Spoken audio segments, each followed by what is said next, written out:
नमस्कार दोस्तों, स्वागत है आपका हमारे YouTube channel basics of electrical engineering में। तो आज हम बात करेंगे इलेक्ट्रिक पोटेंशियल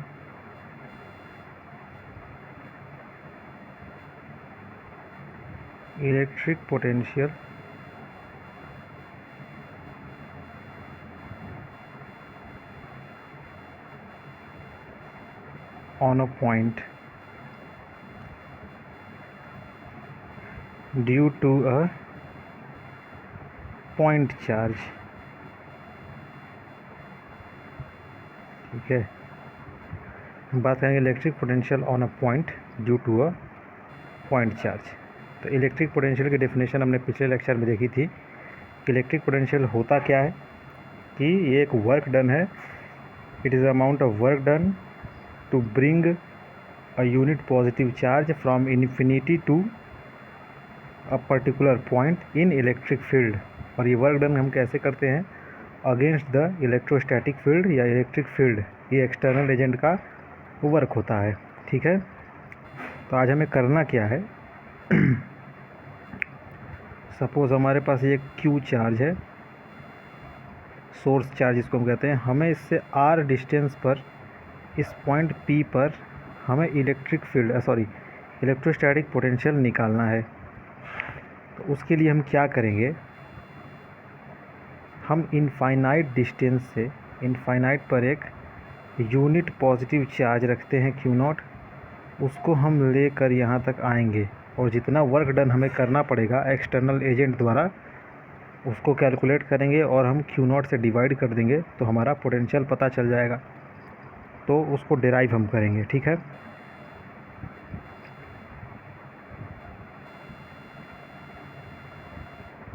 तो शुरू करते हैं। देखिए, यहाँ पर जो हमारी फोर्स होगी वो वेरिएबल होगी।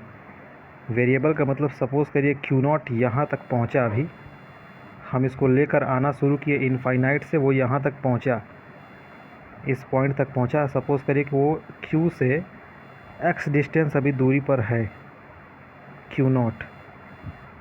तो इस पर यहाँ एक फोर्स लगेगी, इलेक्ट्रोस्टैटिक फोर्स इधर की ओर रिपेल करेगा ये चार्ज। तो फोर्स होगी कितनी?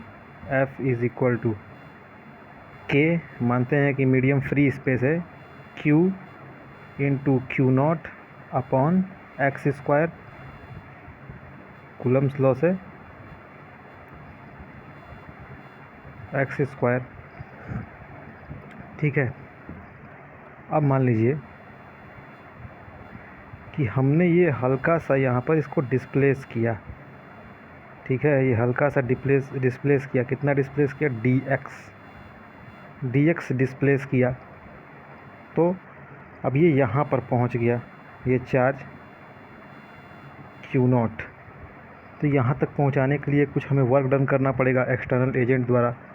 बहुत छोटा सा वर्क डन करना पड़ेगा, बहुत छोटा सा हमने इसको डिस्प्लेस किया है। तो वर्क डन कितना हो जाएगा? dw is equal to vector f external dot vector dx। ये फार्मूला होता है वर्क डन का। ठीक है, तो dw इज़ इक्वल टू ये क्या हो जाएगा? Vector f external dx cosine of angle between them. इनके बीच एंगल कितना होगा? देखिए, एक्सटर्नल फोर्स किधर की ओर लग रही है, हमें किधर की ओर फोर्स लगाना पड़ेगा इसको डिस्प्लेस करने के लिए? हमें जो फोर्स लगानी पड़ेगी वो हम इधर की ओर लगाएंगे। एफ एक्सटर्नल इधर की ओर लग रही है और डिस्प्लेसमेंट भी हमारा इधर ही की ओर हो रहा है, dx हमारा इधर ही की ओर है। तो हमारा वर्क डन पॉजिटिव हो जाएगा। तो 0 डिग्री एंगल होगा इसके बीच, 0 डिग्री एंगल होगा। Cos 0 degree. तो ये हमारा dw क्या हो जाएगा? यहाँ से f external into dx। Cos 0 1 होता है। अच्छा, अगर हम ध्यान से देखें, कल हमने जो डेफिनेशन पढ़ी थी उसमें हमने क्या पढ़ा था कि इलेक्ट्रिक पोटेंशियल क्या होता है कि ये जो हमारा वर्क डन है, ये जो हम फोर्स लगा रहे हैं इसको डिस्प्लेस करने के लिए यहाँ पर, इस तरह से हम ये फोर्स लगाते हैं कि net change in kinetic energy जो होती है इस केस में, net change in kinetic energy वो ज़ीरो होनी चाहिए। मतलब क्या है कि हम इलेक्ट्रोस्टैटिक फ़ोर्स के जस्ट बराबर फोर्स लगाते हैं अपोजिट डायरेक्शन में। मतलब हम ये कह सकते हैं कि जो ये हमारा एफ एक्सटर्नल फोर्स जो है उसका जो मैग्नीट्यूड होगा वो बराबर होगा इलेक्ट्रोस्टैटिक फ़ोर्स के। या दूसरे शब्दों में अगर हम वेक्टर रूप में लिखना चाहें तो ऐसे लिख सकते हैं कि एफ एक्सटर्नल जो होगा वो बराबर होगा माइनस वेक्टर एफ ई के। ठीक है, इसके बराबर होगा। तो डी डब्ल्यू हमारा यहाँ से क्या बनेगा, अगर हम डी डब्ल्यू को लिखें तो minus of F electrostatics into d x. ये बात समझिएगा, ये दोनों फोर्स बराबर हैं मैग्नीट्यूड में, लेकिन डायरेक्शन इनका अपोजिट है। यहाँ से समझ में भी आता है कि एक्सटर्नल एजेंट इसको इधर करने का प्रयास कर रहा है, इधर हम ढकेल रहे हैं इसको, लेकिन इलेक्ट्रोस्टैटिक फोर्स इसे रिपेल कर रहा है। एफ ई इधर की ओर लग रहा है, तो दोनों अपोजिट हैं। आगे बढ़ते हैं। एफ ई की वैल्यू यहाँ रख देते हैं, तो डी डब्ल्यू कितना हो जाएगा, minus of k Q into q naught upon x square into d x. ये बनेगा। अब देखिए इसमें के, कैपिटल क्यू और क्यू नॉट कॉन्स्टेंट है, उसको बाहर हम ले लेंगे। तो d W is equal to, minus को भी बाहर ले लीजिए, के क्यू नॉट इंटीग्रेशन बचा 1/x स्क्वायर डी एक्स का, ये हुआ। अच्छा, इंटीग्रेशन आपको पता होगा 1/x स्क्वायर का कितना होता है, -1/x हो जाएगा इसका इंटीग्रेशन। फार्मूला अब तक आप पढ़ चुके होंगे। तो डी डब्ल्यू हम लिख सकते हैं यहाँ से माइनस के क्यू नॉट, इसका इंटीग्रेशन हो जाएगा 1/x। अच्छा, लिमिट की बात हम करना भूल गए, सॉरी। लिमिट कहाँ से कहाँ होगी, ये हम कहाँ से कहाँ चार्ज ला रहे हैं, इनफाइनाइट से लेकर आर तक। तो हमारी लिमिट कहाँ से कहाँ होगी, इनफाइनाइट से आर तक हमारी लिमिट होगी। इनफाइनाइट से लेकर हम आर पॉइंट तक, आर डिस्टेंस तक लेकर इसको हम आ रहे हैं। ठीक है, तो अब हम करते हैं D W,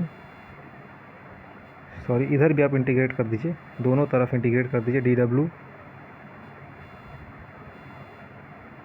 is equal to minus k Q naught, ये हो जाएगा -1/x, और लिमिट, ये लोअर लिमिट है इनफाइनाइट, अपर लिमिट है आर, ये हो गया। तो हमारे यहाँ से डी डब्ल्यू क्या बनेगा, d W is equal to, अब ये डब्ल्यू हो जाएगा, sorry, W is equal to minus k Q naught, ये -1/x था, यहाँ पे लिमिट रखेंगे upper limit -1/r minus lower limit, तो माइनस माइनस प्लस 1/इनफाइनाइट, ये हो गया। यहाँ से W हमें क्या मिलेगा, minus k Q not 1/इनफाइनाइट 0 -1/r, ये सिर्फ मिलेगा। तो W is equal to minus minus plus k Q naught upon r, यहाँ से और क्या मिलेगा, W अपॉन क्यू नॉट कर दीजिए, क्यू नॉट को इधर भेज दीजिए लेफ्ट हैंड साइड में, तो प्लस के क्यू/r, और W/क्यू नॉट होता क्या है, पोटेंशियल, यही चार्ज क्यू का पोटेंशियल हो जाएगा। V एट R, ये हमारा कितना हो जाएगा, के क्यू/r वोल्ट्स। तो ये हमारी पोटेंशियल की फार्मूला हो गई, पॉइंट चार्ज के द्वारा कितना पोटेंशियल बनेगा। खासियत क्या है कि इस फार्मूले में पुट चार्जेस विथ साइन,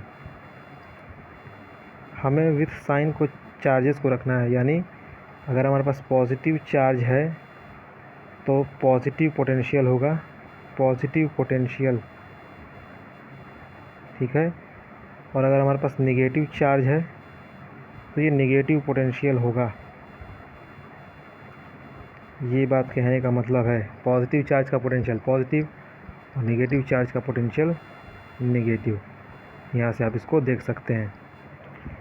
अब थोड़ा सा फिज़िकल सिग्निफिकेंस समझने की कोशिश करते हैं कि पोटेंशियल का फिज़िकल सिग्निफिकेंस क्या है।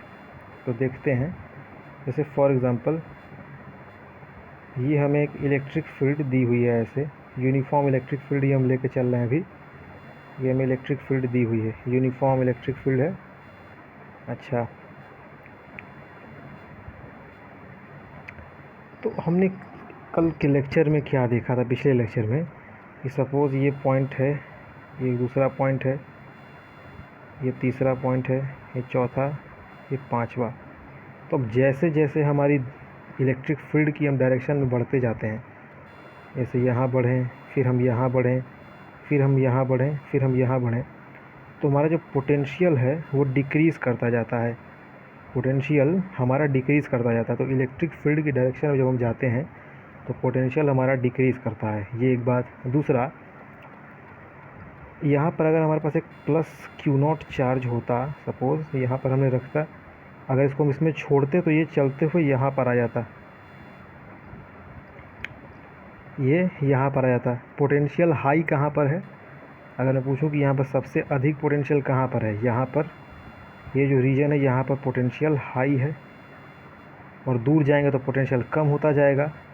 तो यहाँ पर पोटेंशियल हमारा क्या है? लो है। तो हमें क्या देख के समझ में आया कि जो पॉजिटिव चार्जेस होते हैं, यानी कि धन आवेश, वो हायर पोटेंशियल से लोअर पोटेंशियल की ओर चलते हैं। यहीं से करंट का कॉन्सेप्ट आता है कि जो करंट होती है वो हायर पोटेंशियल से लोअर पोटेंशियल की ओर फ्लो करती है। और भी कुछ बातें हैं जो कि बाद में हम देखेंगे। फ़िलहाल इतना समझते हैं कि जो हमारा पॉजिटिव चार्ज होता है वो हायर पोटेंशियल से लोअर पोटेंशियल की ओर चलता है। तो ये एक लेवल डिसाइड करता है, ठीक है, कि चार्ज का फ्लो किधर से किधर होगा। तो ये बात नोट करिएगा कि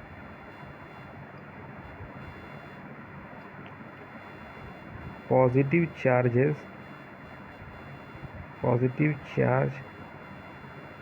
always moves from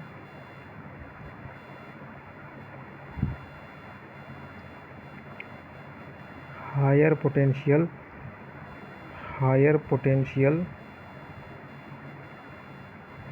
to lower potential,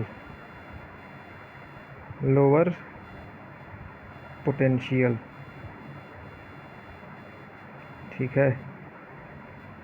positive charge always moves from higher potential to lower potential. इसको समझना ज़रूरी है। और भी तरीके हैं इसको समझने के, जैसे यही हमें ये इलेक्ट्रिक फील्ड दी हुई है, सपोज़ हम दो ही लाइन सिर्फ ड्रॉ कर रहे हैं, ऐसे इलेक्ट्रिक फील्ड दी हुई है, इलेक्ट्रिक फील्ड लाइन्स हमने बनाई दो। ये पॉइंट हमारा है P, ये पॉइंट है हमारा Q, ये पॉइंट है R, ये पॉइंट है S, ठीक है। और जो इलेक्ट्रिक फील्ड बना रहा है वो सोर्स चार्ज सपोज़ करिए यहाँ पर स्थित है, इससे इसकी डिस्टेंस है R1, ठीक है, इसकी डिस्टेंस है R2, R वाले पॉइंट की डिस्टेंस है R3, और S वाले की डिस्टेंस है R4। तो हम देख रहे हैं कि दूरी बढ़ती जा रही है, तो पोटेंशियल भी हमारा क्या होगा? घटता जाएगा। पोटेंशियल हमारा घटता जाएगा। तो हम कैसे लिखेंगे इसको? हम लिखेंगे कि Vp is greater than Vq is greater than Vs is greater than Vr, यहाँ पर होगा Vr is greater than Vs। Electric field की डायरेक्शन में चलने पर पोटेंशियल घटेगी। ये बात हमेशा ध्यान में रखिए कि इलेक्ट्रिक फील्ड की डायरेक्शन में चलने पर पोटेंशियल घटेगी, और जो हमारा पॉजिटिव चार्ज होता है वो हायर पोटेंशियल से लोअर पोटेंशियल की ओर मूव करता है, ठीक है। एक और बात यहाँ पे मैं बता दूँ, अगर आप इलेक्ट्रिकल सर्किट में बैटरीज़ वगैरह को देखेंगे, सेल को, पहले सेल की बात करते हैं, उसमें आपको कुछ ऐसे सिंबल देखने को मिलेंगे।